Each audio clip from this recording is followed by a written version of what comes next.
afternoon, Austin. How are you, buddy? Good, Dad. How are you? Good. I'm excited. We're going to go back to the hometown of Pennsylvania a little bit for us today with our guest. And I know you were a young guy when a lot of this happened, but I'm sure some of these memories will come back. But today, our journey takes us inside the baseball diamond in one of Major League Baseball's most memorable moments, the slide. But this is a story about a miracle moment that turned into a life-giving message. Today, we'll look inside the heart and mind of one couple's message of true life, his life. My name is Ken Karcher, and alongside me today is my son, Austin Karcher, and we'd like to welcome Team Bream as our guest to Awaken Kingdom Culture, where hearts and minds come alive, one story at a time. Welcome, Sid, Michelle. Thanks for having us. Yep, great to be here with you all. Well, we're glad to have you, and let's just jump right in, guys, and whichever one of you feel comfortable first talking, that'd be great. But I'd like to take you back to your growing up days. I think, Sid, you were in Central PA, and Michelle, if I'm correct, I think you were from New Jersey. Tell us a little bit about your family and just growing up years, brothers, sisters, and family. I did start out in New Jersey, but my family moved 12 times growing up, so I ended up college. I was from Connecticut at that time when Sid met me. I have an older brother and was raised in a Christian home. My parents didn't have the best marriage, that I could focus on, but I think through that, God used that to mold me into who I am now. 12 times. That sounds like our family, Austin. Where were some of the places you lived, Michelle? Started New Jersey, New York, Connecticut, Virginia, Ohio, then back to Connecticut, and then within the states we moved a couple times. Wow. How about you, Sid? She was actually, she lived down in Lynchburg at Liberty University. She went to the Brookville Bees High School. Oh, really? And so that kind of introduced her to Liberty University at that point in time, or Liberty Baptist College back then. I remember telling the Lord, I will not marry anybody that makes me move. My husband, so. Papa has a good sense of humor, doesn't he? Yes. Sid, how about your growing up years? What was your home like? Well, as you said, Ken, I grew up in the south central part of Pennsylvania in a small town called Mount Holly Springs. Back then, we had no red lights. There was a town of about 1,200 people, and now they actually have two red lights in there, so which is good. I grew up, again, as my wife said, I grew up in a home that my mom and dad, took us to church all the time. Gardeners United Methodist Church. We actually had a Christian singing group that the Bream clan, not just my family, but my uncles, my cousins, a couple other ones, were a part of at the time. And we went all over Pennsylvania, down into Maryland and West Virginia, and sung almost every Saturday night or Sunday night, I should say. And I had 5 siblings, 2 older and 3 below me. And, I at that point in time, again, we were middle to low class family. My dad worked 48 years in one job, but he also worked 2 other jobs at times in order to put enough food on the table. But had a mom and dad that loved us very, very much. That's interesting that you had a singing group. Were you a good singer too, Sid? He is a good singer. He won't admit it, but he's an awesome singer. That's awesome. As long as I stay in my range. I try to go above my range, and that's when it all falls apart. So how did growing up in y'all's homes influence who you are today? Like I said, my parents didn't have the best marriage, so it kind of made me as a little girl start to, even way back then, think, kind of want that perfect Cinderella story marriage, which never happens. I learned that quickly, but it just made me fight for my marriage. Like I wouldn't let my kids hear what I heard and, that sort of thing. Absolutely. What about you, Sid?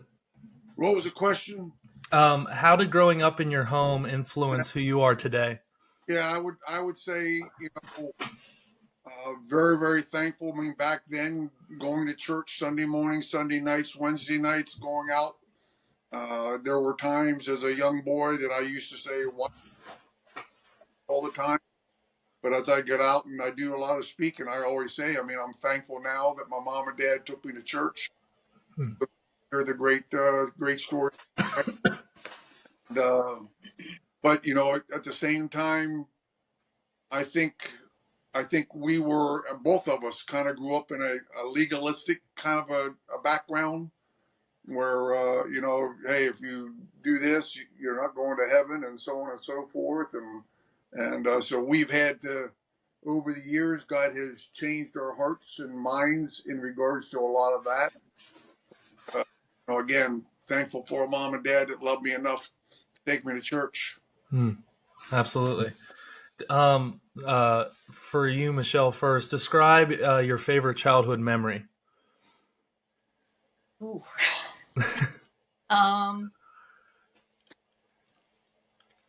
I mean, we did a lot of vacations. I was probably raised in a more middle class, upper class setting, so we did a lot of vacations with good memories.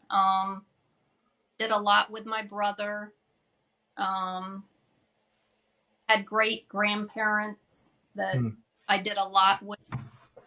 All really good memories, and I had a great mom and dad that loved me totally wholly, but they just didn't love each other, in the right realm of the marriage situation. But it got better later on in life. But growing up, it was really hard for that part of it. Yeah. What about you, Sid? I think my growing up days was the fact that first of all, my mom and grandparents on my dad's side, they owned a grocery store. And every Friday night, I mean, all the cousins and where we'd go over there to shop. Lots of cousins. Country. It wasn't a big stores that we have. It was a country store, old wooden floors, and it was an incredible time. But meeting my cousins always over there on Friday nights was an unbelievable time, as well as every hunting season, every start of fishing season. I mean, every holiday we were together. So the cousins were out doing their thing, whatever sport was in, we were playing, and I'm really, really thankful for that kind of an upbringing for sure. That's the advantage of having lots of cousins. You have nice big teams, right? You have people to pick from. That's Absolutely. Good. And some of the best times were literally when the dads would come out and playing basketball, and I'd see my dad doing the 1 foot shot, and they got too old, and now I'm at that point where I'm too old to play with my kids and my grandkids, and so that was always a lot of fun when the dads would get involved and be a part of those sports nights as well. I always tell Austin, because Sid, you all and I are from the same era of age-wise, and in our days, you wouldn't be able to find a field that was not filled with kids playing, or basketball courts. Nowadays, they're empty. True. I mean, you can't. I mean, and the sad part about it is, Ken, you can't allow your kids to be out there anymore. Right. I mean, during the summer times, literally, I mean, from the time that you woke up, I was either with my friend down in the stream, doing a bunch of stuff in the stream, or walking through the fields, or we were on the baseball field or basketball courts. I mean, and we were until mom rang the dinner bell to come home, and and that's what it was. But today, unfortunately, we can't allow our kids out of the sight because of all their crazies out there. Right. Yep. Exactly. Well, as we all know, in our journeys of life, there are people that cross our paths that impact us in multiple ways, that whether they be a mentor, maybe it's a voice that breathes into our life in a moment of time, or they impact or influence who we become, our identity. So we just want to talk to you about a couple different people or scenarios that, entered your life and how it affected you. So Austin, why don't you go first? Yeah, and either one can answer first. But how did either your mom or your dad, what was maybe a memorable conversation or moment you had with either your mom or your dad?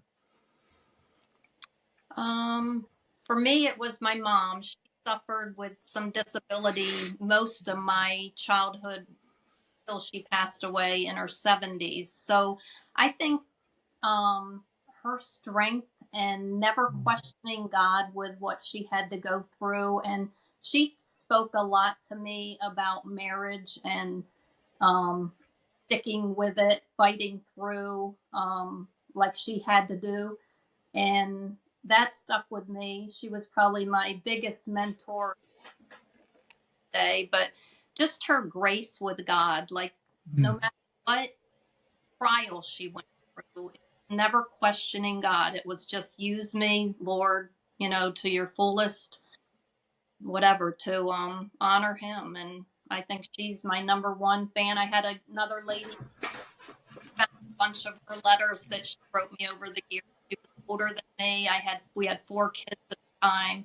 He was gone a lot, and she just wrote me tons of letters of encouragement and books to read. And she was the go-to person with raising my kids. We had 3 boys and a girl, and we had 3 boys and a girl. So she was my next mentor. But my mom was a solid rock. Awesome. Wonderful. What about you, Sid? Well, I mean, I think, as far as my mom and dad were concerned, I mean, truthfully, I didn't see my dad a lot because he was working. But I valued the time when I could be with him. Whether it was hunting, whether it was getting out on a fishing boat,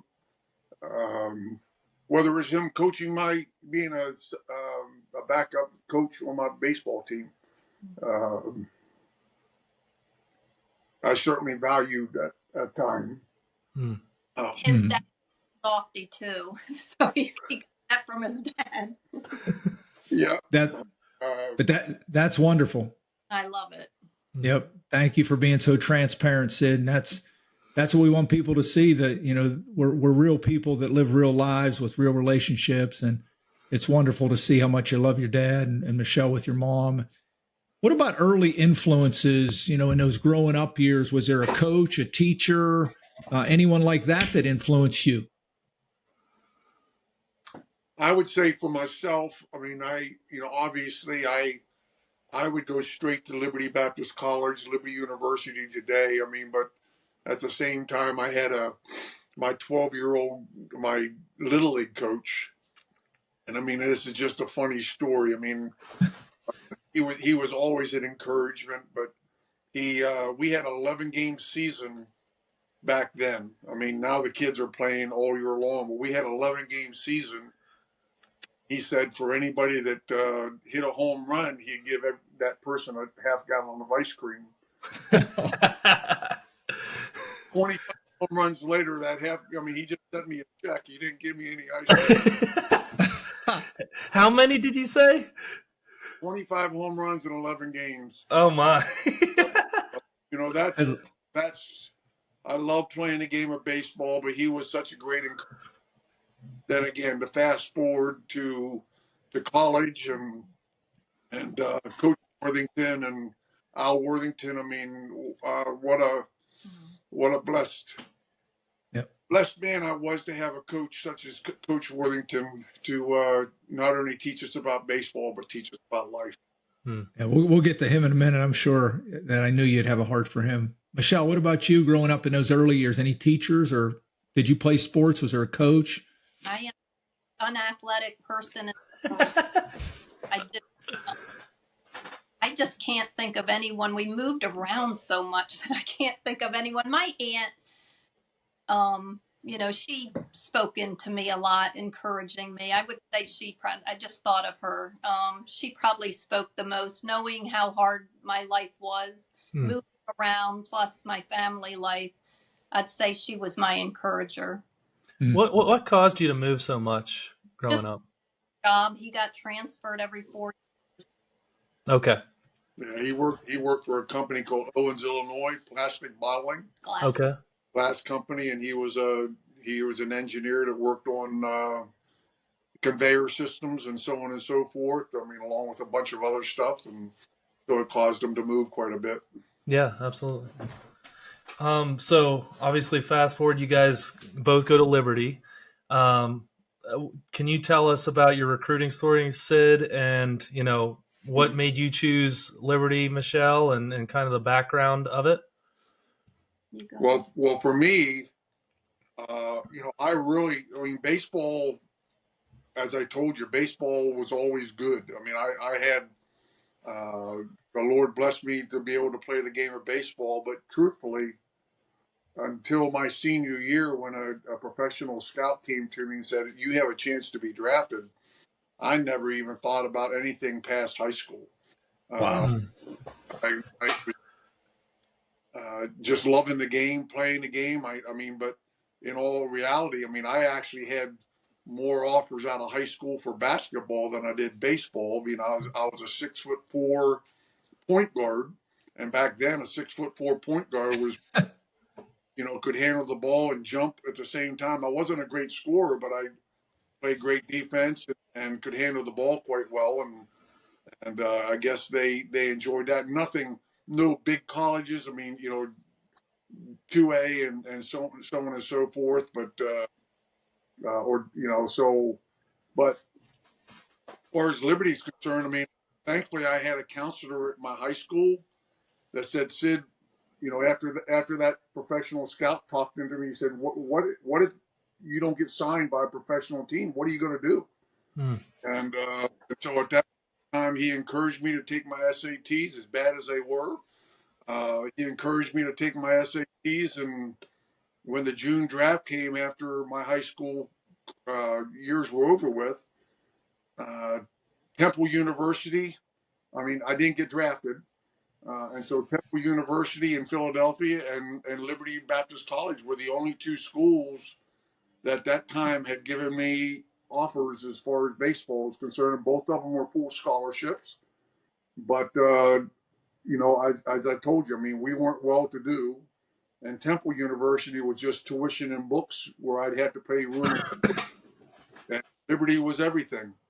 Hmm. But, and to go back with all that, understand that as a youth group in my church, we went down to Liberty in when I was 13 years old. Wow. And at that point in time, it was Thomas Road Baptist Church, and right on the other side of the street were the dorms. And at that point in time, I said, "There is no way I'm ever." So, as we've already talked, I mean, it's amazing how the Lord takes I'm not going anywhere with Yes. and puts you there. But it was the best thing that could have happened to me in my life. I mean, I did have three offers, what do you call it? Outside of the draft, I had three teams that came to me after the draft and after I'd said I was going to Liberty. Come to me. I mean, the Yankees and Philadelphia Phillies and one other team. I think the Montreal Expos, I believe it was. But, and the Yankees were actually, when I was in Oregon, for the first week down there, they called me up and asked me to come and play, and so that was kind of tempting. But like I said, I mean, I know that where my life was, as far as, even though I was a Christian, where my life was with Christ, I know that if I would have done that, who knows where I'd have wound up. Mm. What about you, Michelle? At the time of college, I was going to go to Cedarville, and my senior year, my dad got transferred to Lynchburg, Virginia.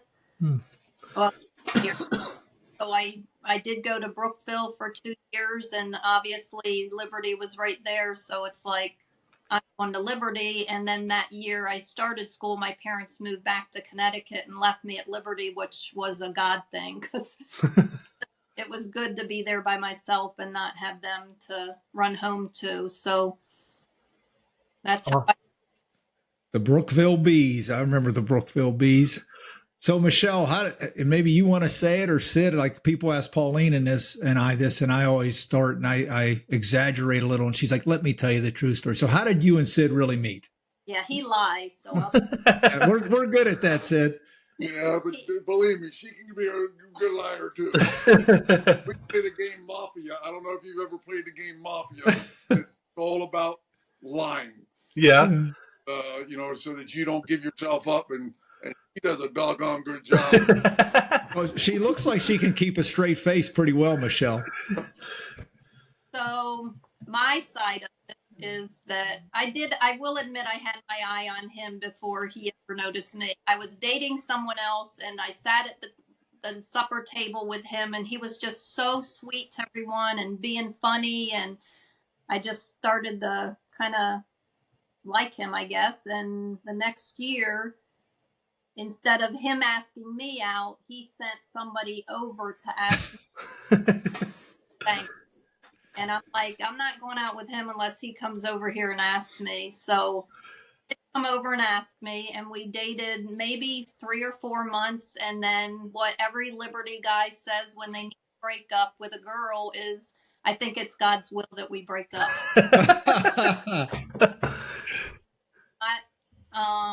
And I just went through that summer heartbroken and praying and asking God if it's his will to bring us back together.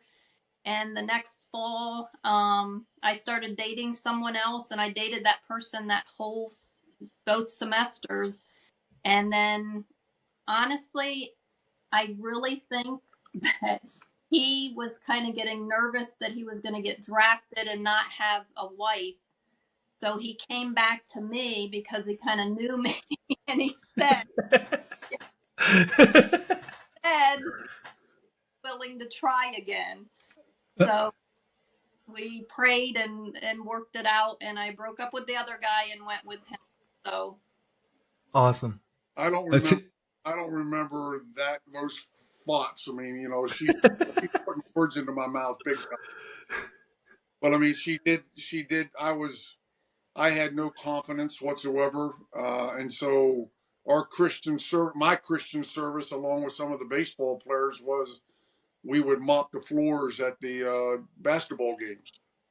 And so Johnny Jernigan, one of my teammates, and I were over underneath the basket, and I can remember Johnny, looking at me and he said, "Hey, you need to consider taking her to the Christmas banquet." And I said, "Well, shoot, I'm not going over to ask her. Would you go over and ask her with me?" And sure enough, he went over and sat down and talked to her and asked her. But then he came back and said, "Well," she said, "you need to come ask her." And so at that point in time, I got bold enough to go over and ask her, and so she said yes, and so that was the start of it. And as she stated, I mean, she said it was God's will, but one of the things, and we still don't do a great job of it. I mean, hey, what do you want to do? I don't care. What do you want to do? I mean, we just didn't communicate real well. And so, yes, maybe it was God's will that we break up for that time frame, but there needed to be a little bit more conversation, probably on my part as well as on hers. And but we did get back together, as she said, and I don't agree with all the other assessments. Well, you guys must have been in my car last night with my wife, and we are trying to decide where to go eat. Well, I don't care. It's up to you. What do you care? I don't care. So, well, let's just stay home and eat then. So, Sid, how did you, though, in all seriousness, when did you know that Michelle was the one? I mean, after we got back together and I got into baseball, I mean, I truly believe that, I mean, at that point in time, as I was away from her, we were doing letters and so on and so forth, back and forth. I mean, that those feelings of, hey, this is the lady that I need to be marrying came into play, and so I was signed in the second round of the June draft by the Los Angeles Dodgers in 1981. I got a $35,000 bonus, and I bought my first car, a secondhand car, a Datsun 280ZX, was my car, and then I bought her a diamond ring, and that was about the extent of my $35,000. But I believe at that point in time, I mean, I would say that it started to come to me that this is a lady that I want to spend my time with. Now, Sid, before we get into major leagues, you were starting to talk a little bit about Coach Worthington at Liberty. Just wanted to give you the floor to say who he was to you, and any memorable things about him. Well, the neat thing, I mean, and I'm sure Ken knows about this, but he never went out and recruited. Not maybe a little bit later, but when he was there around the time that I was there, and even before that, he would just pray, and God would give him the people that he needed to have on his team, and so I remember the story. My Dr. Falwell got on the airways one day and stated, "Hey, if you know any athletes to come down here and start playing at our school, I mean, let us know about them." And so my uncle, where his kids went to Oral Roberts University, he actually wrote to Dr. Falwell and a letter talking about me. And I mean, and that letter got to Coach Worthington's hands. And from there, Coach Worthington, like I said, called me up and told me, he said, "Sidney, I want you to know, I mean, you have a full scholarship. You never saw me. You have a full scholarship to come down here to Liberty, and we'd love for you to come." And so, but Coach Worthington literally was my second dad. I mean, he taught me, like I said before, he taught me so much more he taught me about baseball. He taught me about what pitchers are going to try to do. Being a major league guy, he taught me about all that they were going to try to do to me as far as trying to get me out. But he taught not only me, but the whole team how to respect and honor your girl and all the things that you needed to do, and making sure that you were on the inside or to the closest to the road. Make sure you open your door for your wife or your girlfriend, and just honor her and respect her and love her. And so I'm so thankful that Coach was in my life and still living. I mean, I think Coach is 94. Wow. 94 down in Birmingham, Alabama right now. But even at that, the other thing that Coach Worthington, he never walked by anybody without telling them about Jesus. And pretty incredible that he would. We go up and play up in Washington D.C. and we go over to the Smithsonian Institute. We have a little bit of time. I mean, while we were there, Coach was just passing out tracts and telling people about Jesus all the time. And that was he was that kind of an individual. He had such a positive impact on every player that he ever brought into that school. Awesome. So they just had a little baseball alumni thing where they went to Coach Worthington's house, and a lot of the team that Sid played with was there, and everybody shared their story. And I think I can't remember everything, but every ball player said that Coach told them the exact same thing, like, "You're my number one pick." And the next guy was like, "Well, he told me that." And then "You're like my number one pick." And that's a smart coach, right? So, moving and fast forwarding to your major league career, you said you were drafted by the Dodgers. Can you kind of give us a little bit about your career, where you were, maybe some injuries, and then any key messages you heard throughout your career? Well, I mean, as I said, as you stated, and I stated already, I mean, signed second round of the June draft. I started off in Vero Beach, Florida, in single A, and had a great minor league system. I mean, back then, the Los Angeles Dodgers minor leagues were premier. I mean, to be in the Dodgers minor league system was by far the best chance to get into the major leagues. Where if you were in single A on another team, your chance to get to the big leagues in single A might be 5 to 10%. In with the Dodgers, it was 25%. Mm. You got up to double A, I mean, your chances to get to the big leagues were, like 50, 60%, where in other teams it was like 30%. But once you got to the triple A, your chances to get to the big leagues was like 75%. Mm. Where other teams it might have been 50%. So, and at the same time, the Dodgers back then, and I'm sure it's today, they took care of their minor leaguers. I mean, they would give us in double A, they had a special. I mean, what do you call it? I mean, they had a bus that was just designed for double A. I mean, you didn't get on a Greyhound or anything like that. They had seats that lowered down. They had TVs in their place. They had refrigerators so that you could have drinks and so on and so forth. And that's how you traveled in double A. And then once you got to triple A, obviously we were flying everywhere. But that was in Albuquerque, and my wife and I, we loved Albuquerque when we were there.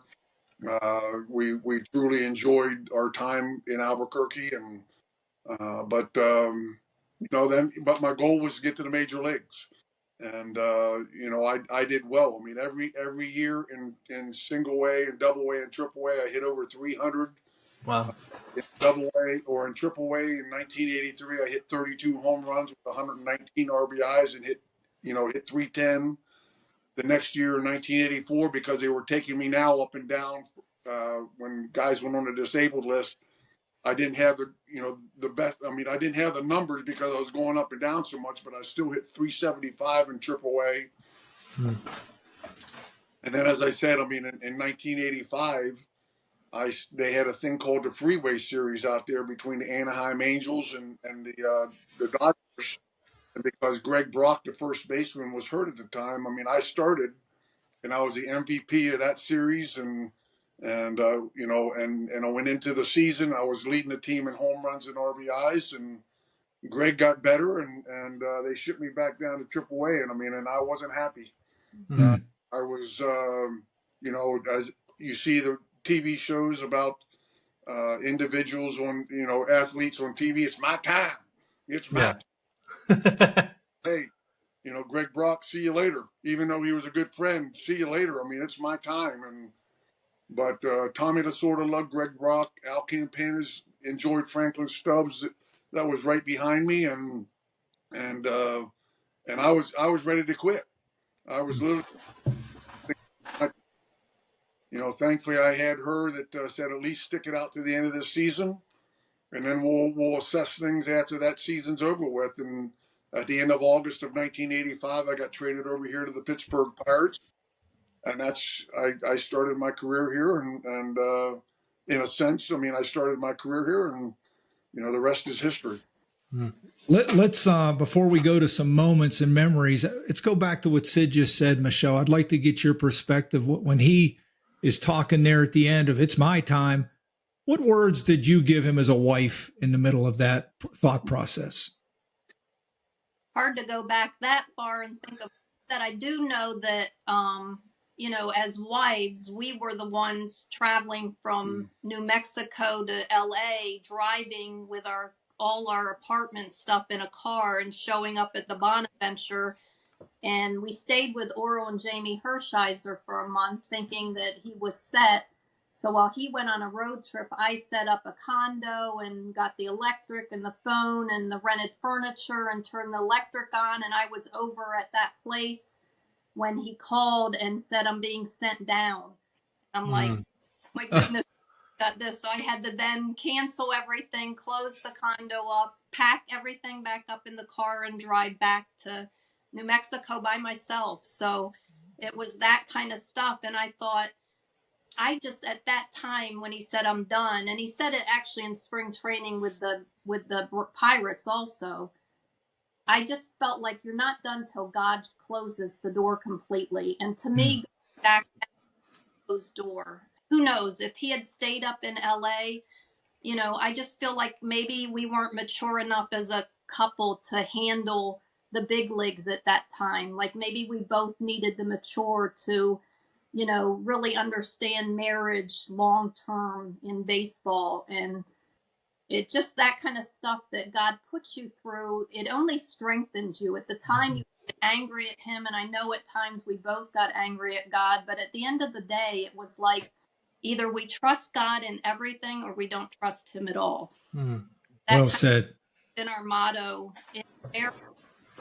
So See, that's the thing. That was where my wife was maturity wise. I wasn't there. well, I struggled a lot because I thought my husband's not out with other women. He's not drinking at night. He's, you know, he's not out in the bars. He's being a godly man, and you're making him go down. When I knew, I saw the guys on the road. I knew what they were doing, and I'm like, why not send them down? But God was worried about us, not them. You know, we were the Christians on the team, and He had work to do in us. So I felt like at times just let Him work. And I remember one time in the hotel room when He just came in so angry, saying, "Every man in the Bible, God put through something. Moses, you know, Jonah, Daniel, they all had through the so-called fire for God to make them the men of God that they were." And I remember sharing that with him. And I did get up like at 5 a.m. when we first got with the Pirates and just went into our guest room and laid on the bed every morning and just prayed for him. And then we had a baby and that kind of changed that. But my prayer life got strong, and I'd put stick-em notes all over the house, like, you can do it, you know, go out and do it. You're a great ball player. And I don't know if you remember that, but they were Wow. years, and just to build them up, because baseball can tear a man down in one at bat, and it takes a long time to recover from that. So I wanted to be his cheerleader. Wow, Sid, I know you've got to be grateful for a wife like Michelle, and that is what I can say, Michelle, what a blessing those words and your presence and your love in that time. And like I said, I think of my own wife in different sport, but similar situations. And well, what we did here, I wanted to take our guest in a place that, like I said, they all know about Sid's accomplishments in many ways, but I wanted to bring them into your heart as well, Michelle, as Austin and I are just going to mention some different events, Sid, that have occurred in your life. Want to hear what you come to mind when you hear it, what your maybe thoughts were at that moment. And then, Michelle, share with us what you were thinking when these things were going on, because it affects, like I said in our intro, more than just Sid, the baseball player. It affects children. It affects the husband-wife marriage. And I think sometimes in sports, people see the person playing and they forget that when that person gets cut or fired, that the whole family gets affected. And so first one is just the major, you mentioned it, Sid. What was going through your mind when you finally got drafted by the Dodgers, when you got the call? Well, obviously, I mean, like I told you, I mean, going into my senior year of high school, I had no idea. I mean, you know, I was just loving the game of baseball and playing the game, and when a scout come up to me and at that point and said, "Hey, you have a chance to be drafted," I mean, it my whole future. And, and then, you know, not having that happen, but then playing the years at Liberty Baptist College and having great careers there, or great years there. And, you know, obviously scouts started to come around quite a bit more. And Jim Garland from the Dodgers is the one that signed me. And, you know, I just remember my dad and I going through the process of, you know, what do we do? I mean, you know, how much do we ask? I mean, you know, and Jim Garland come back and say, well, we can only give you this much money. I mean, we're all that type of stuff. And I can just remember, you know, my dad, we didn't have an agent at the time, and just the whole loving everything that was going on, but at the same time, just the fear of not knowing what was going on. And, you know, but enjoying going through it with my dad. Yeah. Michelle, what was your role at that time? We weren't married yet, but I was at the house when he signed. Um, and we got married 2 years later. So I was finishing at Liberty while he was in single A and double A, and then we got married, and then he went to triple A, and Hmm. from on, we did it together. But it was exciting. His family was very not not back, but just they just hadn't been in a big city. We were the Beverly Yeah, Hillbillies. I love that show. he can go drive through, like, from when we had to drive from Florida to New Mexico. He made me get in the car and drive through Dallas and the big cities, because he just wasn't used to that. And in LA, like, we could only go through two streets because he was Where so. there were actually four. There was Oh, that's true. we were on Figueroa Street where the Bonaventure was, where we stayed. But right out off of that was Vermont Street, and that's where all the food places were. And then I go up from Figueroa, I go up to Sunset, and then into Elysian, and that took me to the ballpark. And I was petrified to go anyplace else other.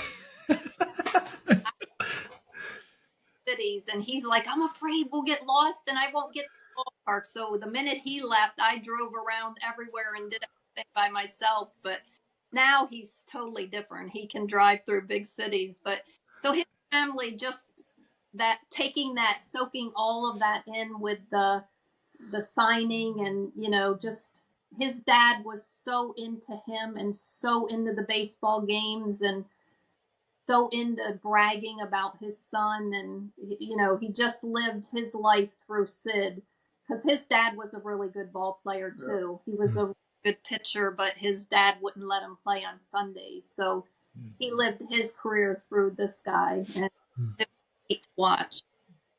Sounds like my dad, Austin, doesn't it? Yes. So you kind of touched on, or you touched on this a good deal earlier, but maybe from a different. What is it like to be a minor league baseball player, and what are some of the challenges and adjustments of being in those leagues? Well, I mean, obviously the biggest thing is you're fighting. You're first of all you're fighting to get to the top, Yeah. and so there can be a lot. Not that you're not a team, and so on and so forth. And I had some pretty good teams, but you know, and in all truthfulness, I had a great spring training as far as travel is concerned, because I was in Vero Beach. We played on all back then. Other leagues you played in cow pastures sometimes. But with Vero Beach, we were playing at all the spring training sites for single A baseball, which was awesome. And then I went to double A, and the nice thing about double A was in San Antonio, and there were long bus trips, but because I came up half the season, I missed all the 13 and 14-hour bus trips. I mean, Perfect. the most I had were 5 or 6, and then at the end of that year of 1983, or 82, they moved me up to AAA, and so I missed all those long bus trips in San Antonio, and then I got to AAA, and you were flying, and but obviously you're not getting paid a lot. I Right. mean, I was making $600 a month for 6 months. And right, even today, I think they're only making $1,100-$1,200 a month, maybe a little bit more than that at this point in time. But you had to pay, and you get $11 a day for meal money when you're on the road, and you had to pay for your hobby, and it wasn't something. There's so much misconception. Everybody sees a baseball player, Right. and they're making all this big time money. Did you have a second job, like in the off season? In the off season, I mean, I did the first year after I came back. I mean, did I get a second job? I mean, I know that I worked in a frog and switch back What? in Carlisle, but I think that might have been in my college days. I mean, Okay. I worked there during the summer, but My parents paid some of our rent in New Mexico at times. Okay. We couldn't make it. Yeah. I mean, so, you know, I think we got up to $25,000 at one point in time in New Mexico. Then You you know, did Winter Bowl after that. did winter ball, but still, you weren't making a lot of money, $2,000, $3,000. And I know it was how many years ago, and so the dollar was worth a little bit more. You could spend a little bit more, but Yeah. you know, that part of it all was a challenge uh, to think about. You know, how you're going to get things done. Yeah. Mm. You know, so but we managed. God always took care of us, and you know, thankful that happened. Michelle, you mentioned your prayers that you'd go into the other room and pray. And so what was it? What did it feel like when he finally got the major league call, the major league debut? And maybe it's something like your first home run, Sid. Michelle, what did that all feel like as the wife? So we went through 2 years of infertility and, begging God for a child during all that, and then being sent up and down, up and down. And it all kind of came into fruition at one time. Like, I found out, and within a short time, weeks, if not days after that, he got traded over to the Pirates. And another thing I remember saying, after traveling with the Dodgers, they let the wives go on the plane on every road trip. I also told the Lord, I hated to be picky, but I'd rather not go to Cleveland or Pittsburgh to play baseball. St. Louis or one of these states. So we ended up in Pittsburgh, and I'm so thankful now. But God has his way with me. So it was very exciting, a little, scary. We were trying to decide, like, my parents were in Connecticut, Sid's were in the middle of the state. We were talking about a house in the middle of the two places. And then he's like, why don't we just settle in Pittsburgh? And I'm like, okay. So we settled in Pittsburgh, and 30, almost 40 years later, 42 years, we're here. So Now, Sid, were you a Pirates fan growing up like my dad was? No, you weren't? Who'd you like? No, my dad grew up. We grew up. I mean, see, we didn't even get the Pirates games back then. I didn't even realize. I mean, I'm sure that I knew about it, but I mean, I didn't even realize who the Pirates were. Yeah, yeah. My dad grew up a Cardinal fan, Okay. so I just kind of followed in the footsteps of my dad, and my uncle. My one uncle was a big Philadelphia fan, and so we clashed. You know, his boys loved it, the Phillies, and man, when they play, I mean, or where they were in the standings, I mean, you were always, you know, throwing your jabs out there, depending on. So when you got traded to the Pirates, what was that first season like as a starter? Well, I mean, and I share this, you know, with some of the individuals I speak to on Mondays. You know, when I came over to the Pirates, I mean, a lot of people said, "Man, you got to be ticked off." You get from a first place team to a last place team, and I said, no. I said my goal was to get to the major leagues, and humanly speaking, it wasn't going to happen over with the Dodgers because of what I told you before. Yeah. Tommy would have loved Greg Brock campaign as a general manager, like Franklin Stubbs, and in all truthfulness, if they were not going with a youth movement in 1986, I mean, Jason Thompson, who was the first baseman, he had a much better spring training than I did. And so if they weren't going with a youth movement and saying, hey, we're kicking all the old things out and coming in with new, I still might have been in AAA playing at that time, playing over in Hawaii. But and so thankful that I had that opportunity. We had Jim Leland as our manager. That was a great thing for us, and things started to roll at that point in time. Hey guys, I hope you're enjoying the podcast today. Austin, I would like to thank each of you for taking time out of your week to listen to our podcast, Awaken Kingdom Culture. This past year has been truly amazing.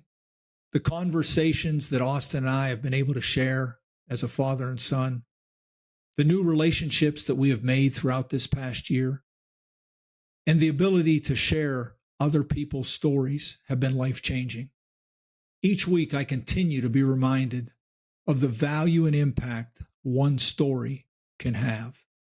As a listener-supported podcast, I'm grateful for all of you who have partnered with us this past year. If this podcast has spoken to your heart and you'd like to see it continue to awaken other hearts and minds, then I'd like to invite you to become a teammate.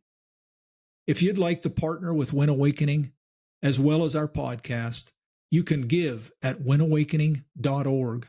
And please spread the word about our ministry to all of your friends. Don't forget to follow, like, and subscribe to Awaken Kingdom Culture, Spotify, and YouTube channels. To listen to and watch our podcast weekly, every Wednesday at 9 a.m. Eastern. If you'd like to follow my socials as well and hear about the upcoming podcast news, watch the latest clips, and get an inside look at my life behind the scenes, then follow Ken Karcher on Facebook and X and KP Karcher on Instagram. I encourage you to subscribe to our mailing list and to partner with us as we continue to awaken hearts and minds one story at a time. Now, let's get back to the podcast.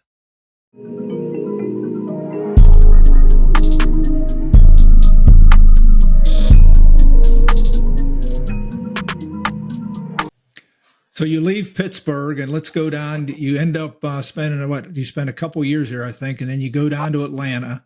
5 years in Pittsburgh. Okay, and then you end up in Atlanta and you get to go to the World Series. What was that like, Sid and Michelle? I mean, it was a dream come true. It was almost too exciting to think of words, but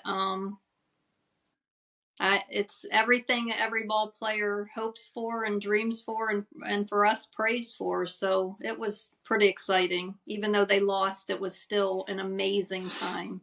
You know, to think about going to Atlanta, I mean, and to tell you the story of all that, in 1990, after we lost to the Cincinnati Reds in the playoffs with the Pirates, management here in Pittsburgh came out and said the very next day after we lost to the Cincinnati Reds in the playoffs, well, I was a free agent. They said Sid Bream's our first priority to sign for the 1991 season. So we were happy.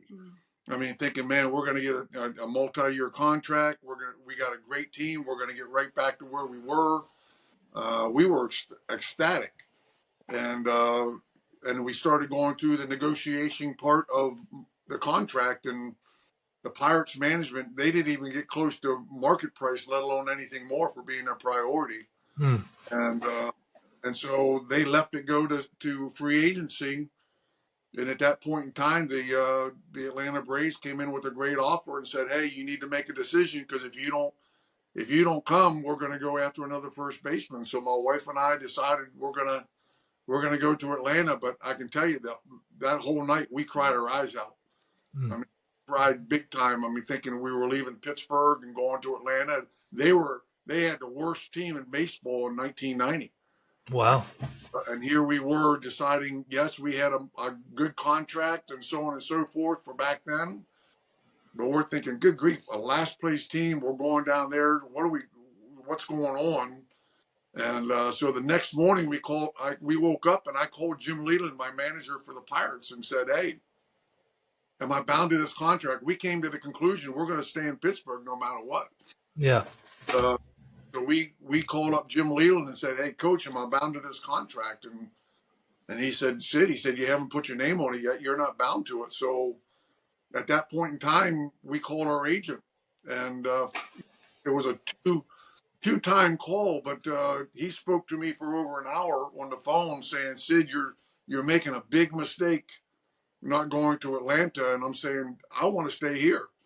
And so at that point in time, he called the other attorney that was at the free agency meetings and told him to go to the Pirates and ask him for their best offer. And in the meantime, he calls me back and he brings up this thought. He said, "Sid," he said, "what happens if the Pirates sign you and then they trade you down to Atlanta?" He said, "You're going to look like an idiot.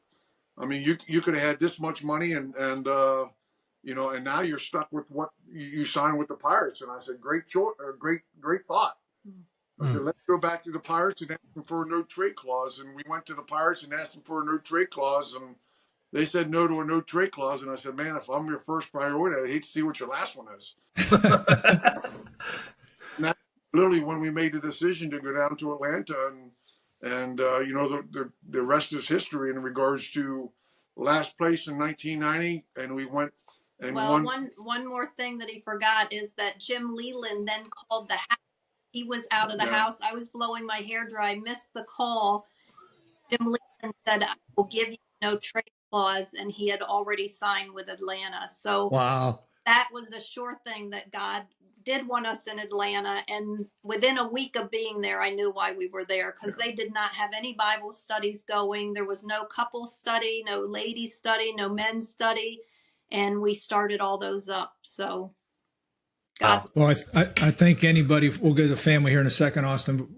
I think that anybody that knows anything about sports or ever has listened to sports, the next one is the no-brainer, the slide. Take us to the moment, Sid, of the slide. Michelle, tell us your thoughts and just how that moment has really been a key influencer in your faith and in your life that God has put before the two of you. Well, first of all, I shouldn't have been out at second base. Bobby Cox, I mean, for years upon end, would say, why had nobody put at first base? I mean, if we tied the ball game. And but at the same time, I mean, Brian Hunter, who platooned with him, and Francisco Cabrera, that got the big hit, he played first base as well. So we had plenty of first basemen. I mean, the person that we didn't have a position to play was second base, because Jeff Treadway had pinch hit early in the game.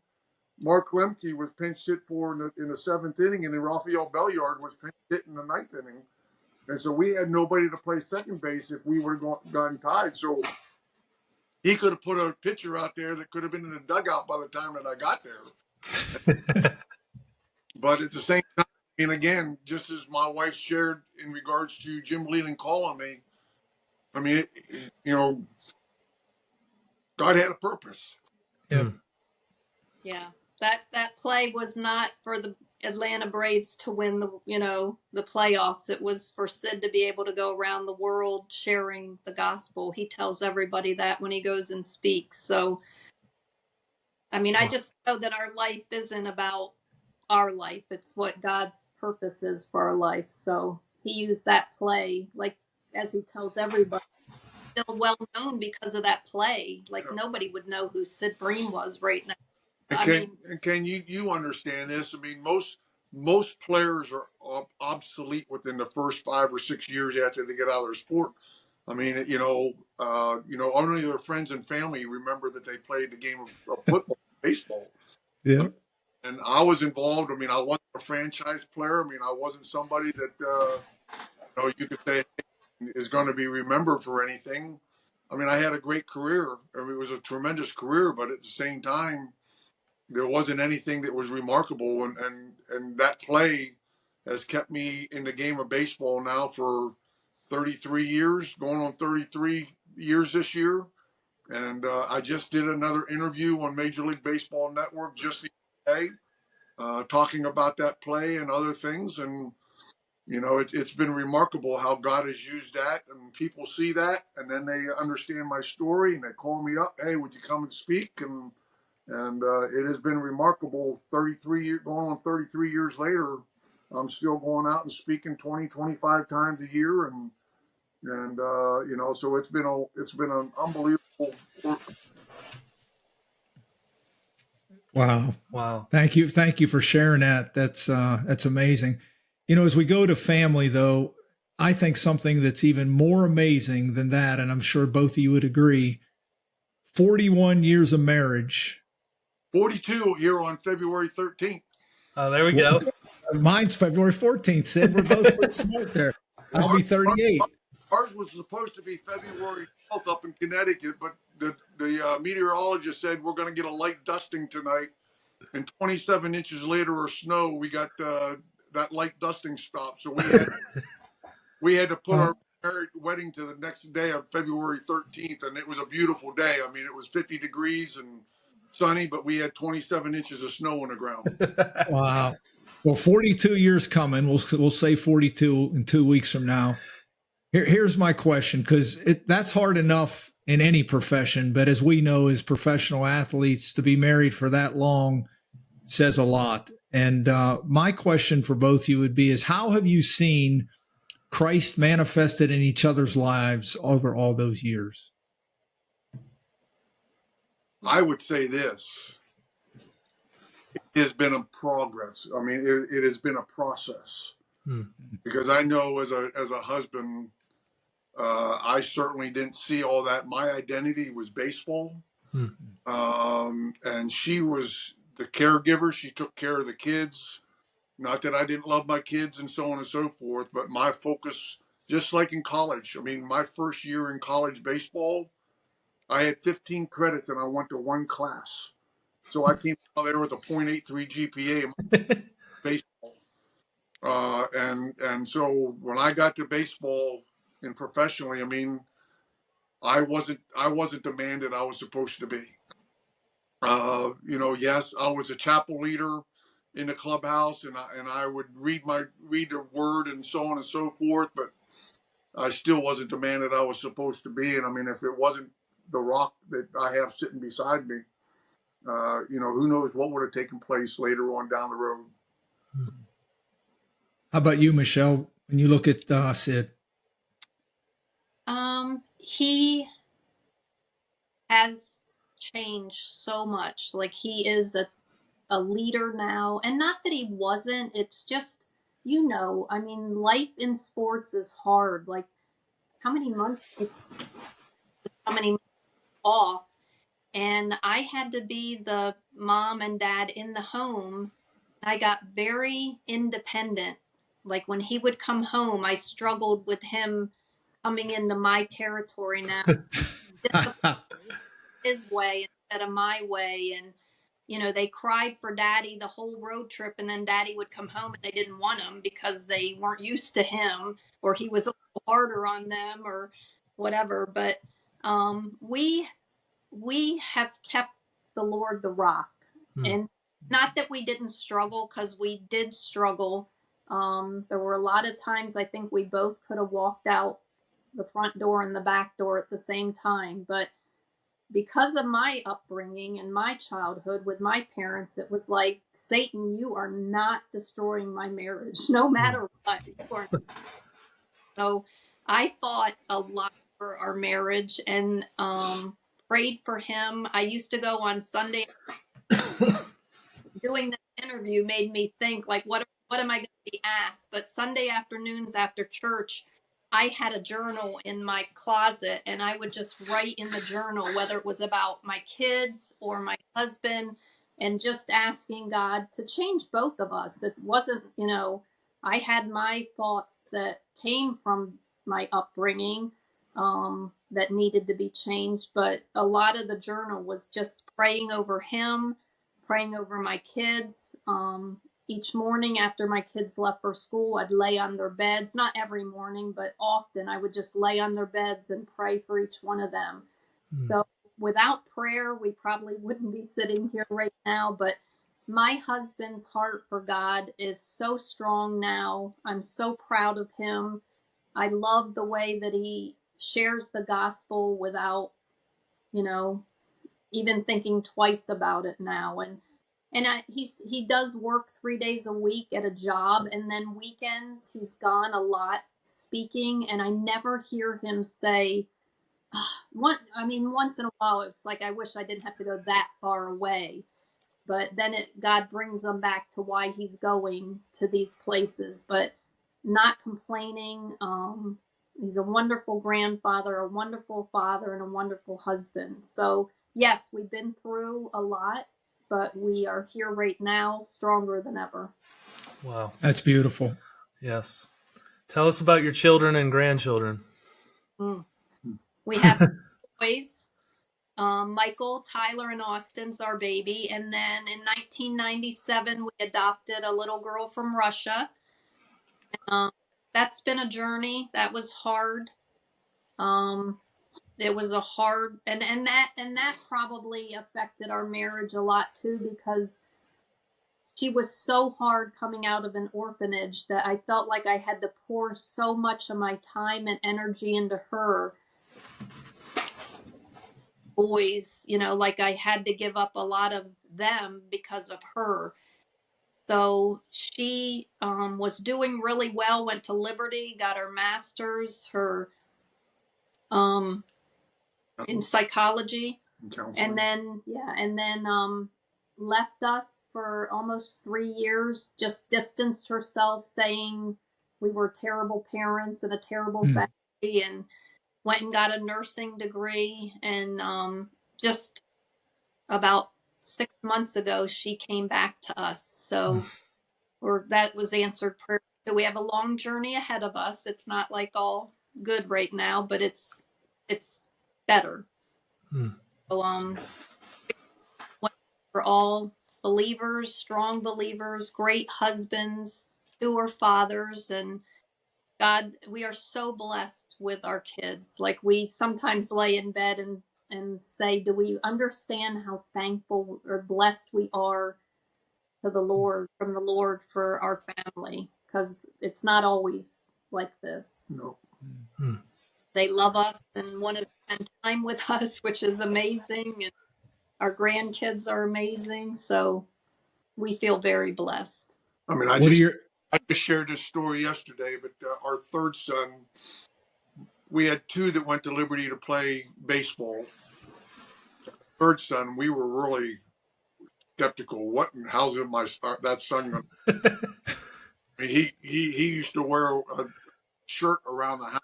I'm too pretty to work, and he meant it. But he bucked the system quite a bit growing up. And we worried. I mean, he went to Liberty, and he played on the baseball team, but for 4 years of playing there, didn't play much. I mean, had a lot of pressure on his shoulders because Dad went to that school. My second son went there and had a great career, got signed by the Diamondbacks. And so when he came in there, they were just expecting even more from my son. And the coach back at that time, I mean, as a dad, I'd have loved to punch him in the mouth. But at the time, he just really belittled my son and Tore him down. And it wasn't just him. I mean, it was almost everybody on the team. And I mean, I would have just thinking of my son, how he hung in there for 4 years. He was the cheerleader of the team, is what he ended up being. Yeah. So proud of him. More so if he hit 20 home runs, just the way he carried himself. He tried to get him to transfer, and he's like, nope, Dad, I'm not quitting. I'm finishing this out to the end. And the thing about it is, at this point, like I said, we didn't know how he was going to turn out. I mean, in the work world, we didn't know what was going to happen, but man. He's an entrepreneur. He just started his own business and got in. And but all of my kids, I mean, my first son was a youth pastor down in Texas, Fort Worth, Texas, for 13, 14 years.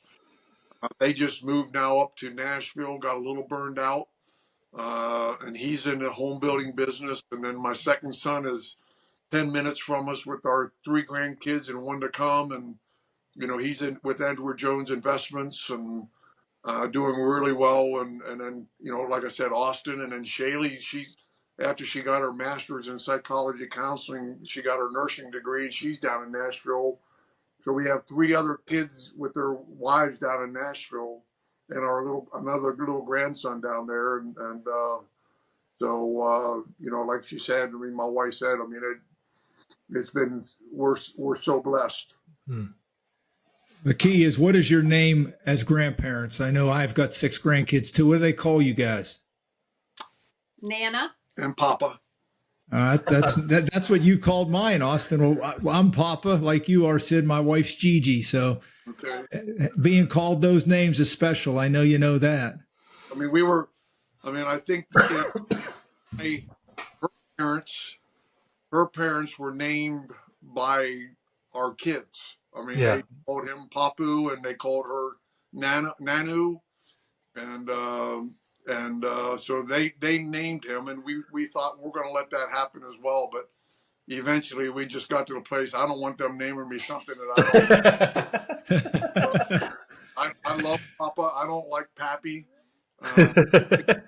Well, that's loving and caring, and her with Nana as well. So we have some great grandkids. Hmm. You know, That's awesome. kids are just great grandkids. Right, right. Well, Austin, I'm going to jump to legacy in a minute, but Sid, I know you also have a love in your heart for the outdoors. Is there maybe an outdoor story that you have you want to share, you and Michelle, with your family? Well, let me just show you, if you don't mind me switching cameras. Yeah. Here. Oh, wow. wow. Wow, Dad, you just had the biggest understatement ever. I do have a love. I love the outdoors. I mean, and I have enjoyed. I've been over to Africa a couple times. I mean, I have you didn't see buffalo up here that I shot with my bow and got 887 pounds of deboned meat off of it, and there's several elk over there, and obviously you saw the black bear here, but I enjoy getting out. The problem is things have gotten so expensive in the hunting industry that it's very, very difficult to. I mean, I went up to the Yukon years ago and I got a Dall sheep and a caribou over here from that experience, but I could have taken a moose and a grizzly bear plus those two for $6,500, and now a Dall sheep is $25,000 to $30,000, and a Oh, moose my. $1,000, and a caribou is $15,000, and a bear's $15,000 to $25,000, and unless you have deep, deep pockets, I mean, and I don't. I mean, you don't have a chance. But I do a lot of whitetail hunting, and from time to time, I'm a bow hunter. I love to bow hunt. I mean, and at the same time, my knees. I mean, I just had a knee replacement on December 4th, and hoping that will give me a chance to do a little bit more, because when your knees are hurting you, I mean, it's tough to do anything. But hopefully, I'm getting to the place where I'm going to be able to walk around a whole lot more and get myself in shape and maybe get out. I have a bunch of points in Utah and I have a bunch of points in Wyoming to go for elk and moose. And so hopefully one of these days I'll be able to go out and try to, do that. But I love the outdoors for sure. Michelle, do you have to cook all this stuff he shoots? I have cooked it. I have cooked it. Austin, let's go to legacy. It's So, first question would be, how did your faith in Christ help you navigate the highs and lows of Major League Baseball? I mean, again, 1989, I tore my ACL in my right knee, and truthfully, in 1986 and 1987, I share as far as my testimony was concerned. I started off both of those seasons, 86 and 87, with a bang. It's going to be a great year. And I called, I mean, at that point in time, I went into a bad slump. In 1987, went into a really bad slump, and a lot of anger. Anger to the Lord came up. I mean, thinking, as she said, I mean, Lord, why are you allowing this to happen? There's people that are getting drunk every night. They're going out and their wives are cursing your name. How in the world, I mean, are you letting them do well? And I mean, I'm struggling, and I finally got to the place where I was so mad that I called up Coach Worthington at school, and I told him the scenario, and at that point in time, he asked me one question. He said, "Sid," he said, if God wanted you to have a batting average of 190, could you do it? Wow. Off the phone, I got right back on the phone and said, "Coach, you don't have to worry about that. I'm better than that." He said, That's not what I asked you. I asked you if God wanted you to have a 190 batting average, could you do it for me? Yep. And And at that point in time, I got off the phone for a long time, and he said, I got back on and said, Coach, I don't think that I could. Hmm. And he said, you have to realize, you have to understand that when you gave your heart to Jesus Christ, he's not concerned about you being an all-star. He's concerned about you being a child of the King. Amen. Wow. And so that brought a lot of perspective in my life. And then in 1989, when I hurt my knee, I tore my ACL on my right knee. And if it wasn't for the lockout we were going through at that particular time, um, I was very discouraged. I didn't think I could play anymore. I mean, I couldn't hit a base. I couldn't, there was a lot of pain in my right knee, and because of a lot of the things that Coach Worthington was teaching me, and because of prayer from her, and it got to the place of just saying, Lord, I don't know what's going to happen. You're in control. Hmm. Mm. Wow. That's a tough word for pro athletes, right, Sid? We know that we love to be in control. We love to be in control, and we don't have control. What an illusion it really is. Absolutely. And as my wife shared, a little while back, you look at the outspoken Christians that are in the professional sports today, and I've said it numerous times. I said, I don't care how successful they are in the sport, God is going to bring them to their knees sooner or later. Hmm. It's going to happen. I mean, Yeah. because they need to learn something. Yeah. But I've gone through some things, with my knee and other things, my relationship with my wife, that God had to humble me. Hmm. We're strong when we're weak, right? It says in Corinthians, and there's no doubt. I know our story is one of from brokenness to restoration is a heck of a process and journey of growth, and all of us go through it. There's no doubt. Well, saying that, as a couple, as we've mentioned, married this long, what would you share with young couples in baseball about their journey and how they could best support each other? Go ahead, Lum. Probably without the Lord, I know you can do it without the Lord, because there's tons of ball players out there that don't have the Lord in their lives as a family, but I don't know how you do it without the Lord, because I wouldn't make it through without God, because I knew that I don't speak a lot to women's groups, but I have a little bit, and my main focus was, like, I had this thing when I got married, like the perfect marriage, no fighting, perfect. My husband, all-star team, he's going to get the gold glove, he's going to hit 40 home runs, and I had all this list for God, and I signed it, and I sent it up to God, and sent it back down as a blank paper, and all he wanted was my name at the bottom. Like, he didn't want me to fill it in, he wanted to. And it just hit me like that. My life in my head was this perfect fairy tale life of a marriage with him. No fighting, no worries, no jealousy, no anything. It just was perfection, and certain added things that I wanted Sid to do in baseball.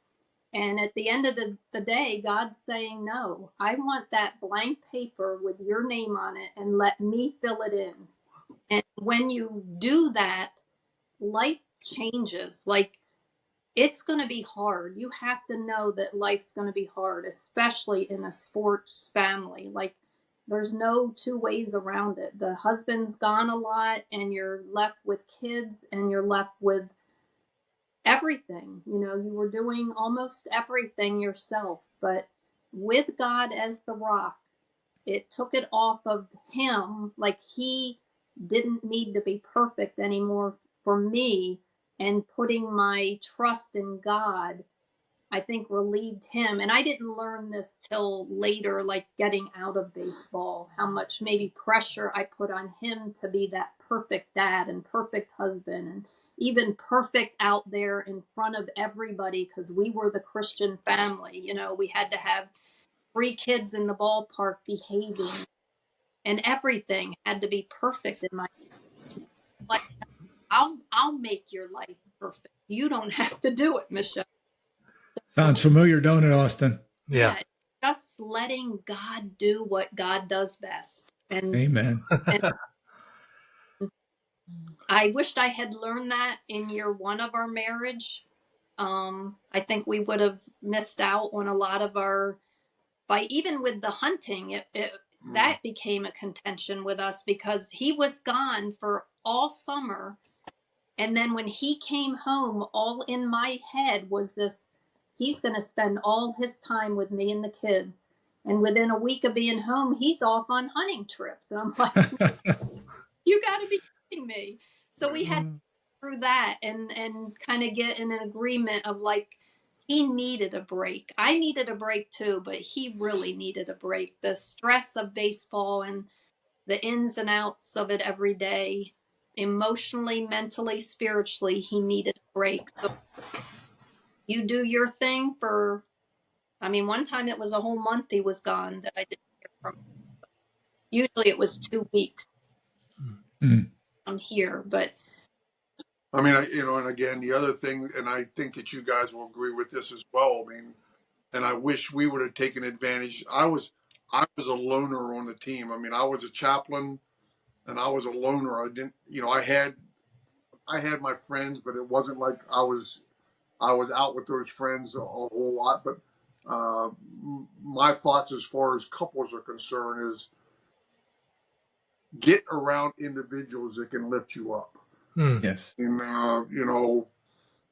so many times the wives sit at home and they go around the other wives, and the other wives are bashing their husbands and cutting them down, and these are the things that happened to me, and but if you get around individuals that are boosting that, picking that up, and you're going to have tough times, but keep moving, keep moving forward.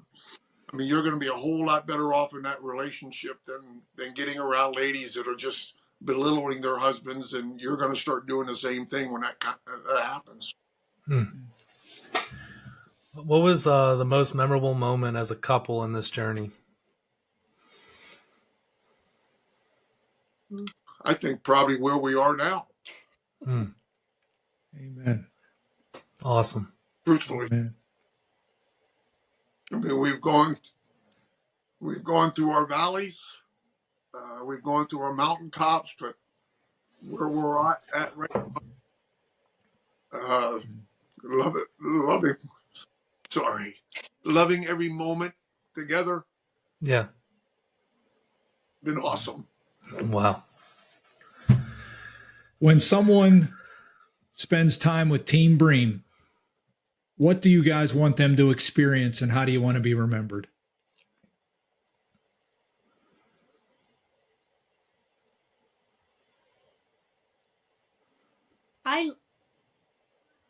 mainly that we love God with all of our hearts. Like he's our number one person, and to present that to them. But I think our kids, they bring a lot of people into our house, and I'm not bragging on us, but they just we like to have fun with them. Even though we're in our 60s, it's like they still think we're kind of fun, and I just think that's so cool. So just have fun in life, enjoy family time, be intentional.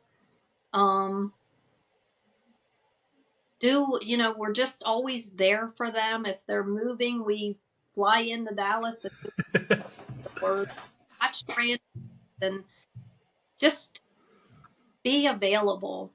I forgot what your question was.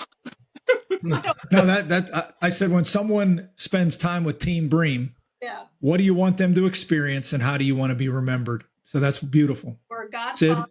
We love to have fun with them. Just enjoy life. And at the same time, I mean, our pastor says this all the time. I mean, we're a bunch of messed up individuals that need just allowing that to radiate and just say, hey, we're no better than anybody else. You know, we put on the pants the same way you do. But God has brought us through all that stuff. I mean, if we keep our eyes on Him. You know, Sid and Michelle and Austin knows this. My wife, if you ask my wife today to describe our life, what she says is what you just said. She says we're a beautiful mess. So this is my favorite thing as we close. We call it final words, and I'd like to ask you, between husband and wife, final words you might have to each other, and then to our listeners, something you want to share that maybe we didn't ask or that is just on your heart right now. So final words to one another, and then Austin will follow, and then I'll close. My final words to my wife is I can't wait to live the next 10, 15 years if God tarries. We both say to ourselves, we're waiting anytime the Lord wants to come back and get us, that's fine with us. But at the same time, I mean, you know, I love being with my wife. I love, and she'll come back and say, well, shoot, I mean, you know, you don't take me on the trips. You know, you're always planning out your hunting trips and so on and so forth, but you never take me any. But most of the time, we're going to our kids. So we got to go see our kids someplace. That's our vacation. But I just, you know, I just love spending time with my wife, even, you know, just sitting on the couch. And I need to do better with getting off the couch a little bit. But I do just enjoy spending time with my wife. Michelle? I feel the same way. I'm just so grateful for the man of God that he is, for the leader that he is in our home, for the respect and love that he gives to me. I hope I give it to him, and yeah, our life together right now. Well, sitting here listening, you know, there was a lot. There was a lot just to process, and really, God really put a lot on my heart. So I'm trusting Him that whatever I communicate is what He intended for me to rehash. But the first thing that in your story that really meant a lot to me, and you know, I could see just God's hand is just, you know, okay, you talk about a moment that has opened up so much opportunity in your life. Obviously, the slide with the Braves, but just your vulnerability and sharing how it tied back to being in Pittsburgh, crying in a bed, not knowing, you know, about leaving, and just seeing how Papa works and just how he, you know, makes sure that you do go to Atlanta and you follow in his footsteps, even though everything's telling you to stay here.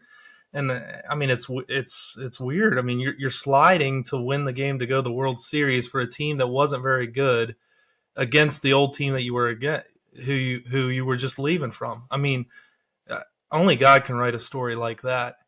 And just your willingness, both of y'all, to step into the story that He has for y'all. And because He, like you said, it has opened up so many opportunities moving forward. And I just sit there and think, I marvel at God's work through that story.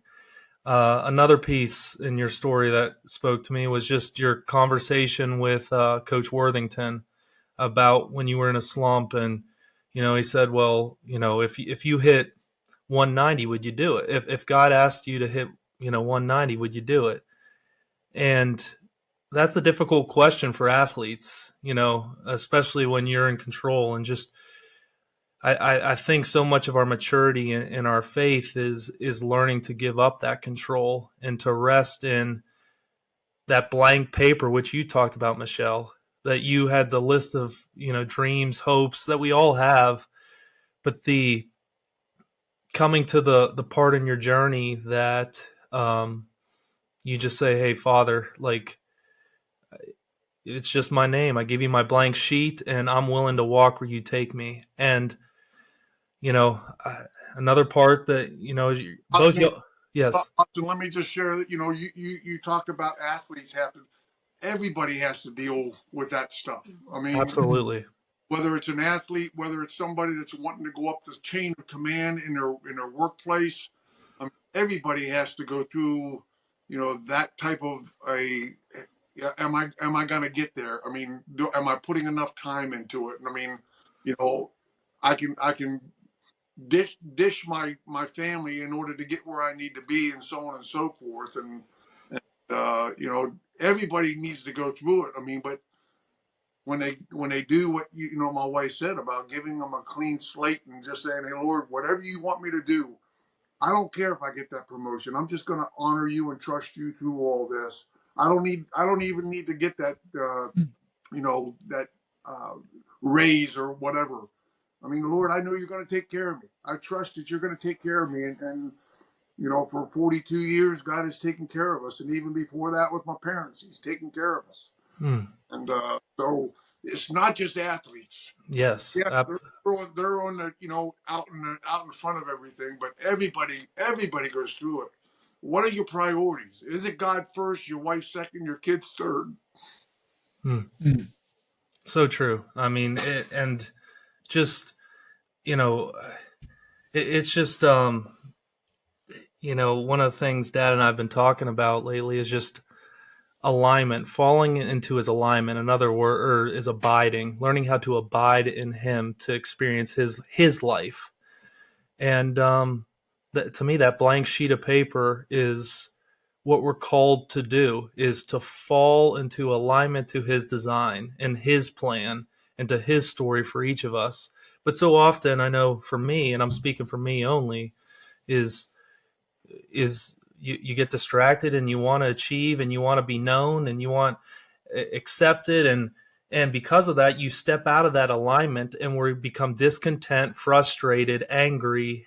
We have so much hate, but God's so good that he's willing to walk with us and be patient and allow our questionings to dig for us to truly understand who he is. And when I look at both of y'all, it's just, I mean, your marriage is a testimony. It's just not just 42 years, but just like, you guys were vulnerable today and just shared moments of joys, obviously, but also heartache and pain.